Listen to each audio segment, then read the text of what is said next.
Rastatam Production. Axel ng Rastatam.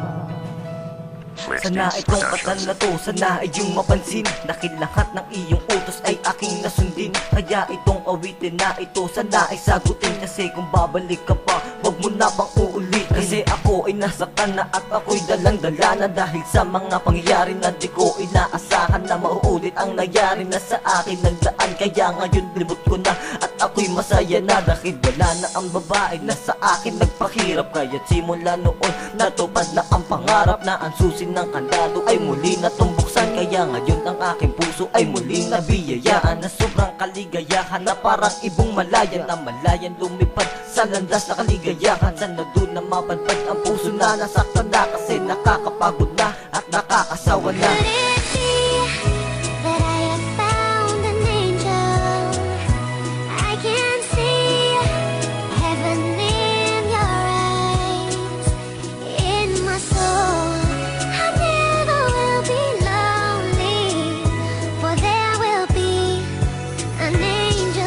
Kaya't simulan noon ako'y di na umibig-pa, dahil ako ay nadala na sa salitang mahal kita. At hindi na alintana ang ating nakaraan, na pagdaanan ko na yan at aking nalagpasan. At batid ko na rin na ikaw ay may iba na, hindi na kita babawi, hindi ba dyan ka masaya? Mag-isa ko na lang tinahak ang daan na dapat sa atin, na dapat ikay kasama at ikaw ang yayakapin. Sa daan na madilim na ikay magsisilbing ilaw. Kaso ang problema, bakit bigla kang bumitaw sa aking mga kamay, na para bang wala ng kulay ang ating binuong tambanan na nasira ng lubusan. Mo kasi pinanghawakan ng mga pangako ko.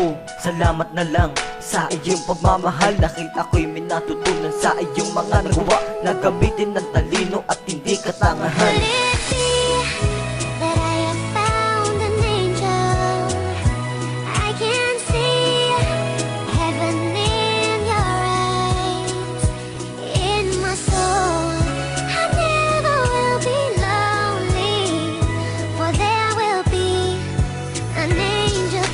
Yun lang ako, napaiyak ng ganito. Isang babae lang pala magtatagal ng tapang ko. Kaya kahit ako'y niloko mo, mahal pa rin kita. Kaso hindi na pwede pa, mukhang doon lang sa umpisa ang ating pagmamahalan, na ginawa mo lang laro. Habang ako ay seryoso, ikaw naman nagbibiro. Pero hindi ka sinisisi, ba't ko salamat pa, dahil naging parte ng buhay at pinamahal kita. At sana makamove na ako sa aking nakaraan, sana wala nang ambalakid sa aking dinadaanan. Hindi ka sanang bumitaw, ikaw sana kasama ko. Natupad na rin siguro ang pangako ko sa'yo, na dadaling ka sa simbahan at doon ikakasal. Pero alam ko masaya ka na sa piling ng iba. Hindi ko naman sinisisi na ikaw ay nakilala, dahil hanggang ngayon mahal pa rin kita.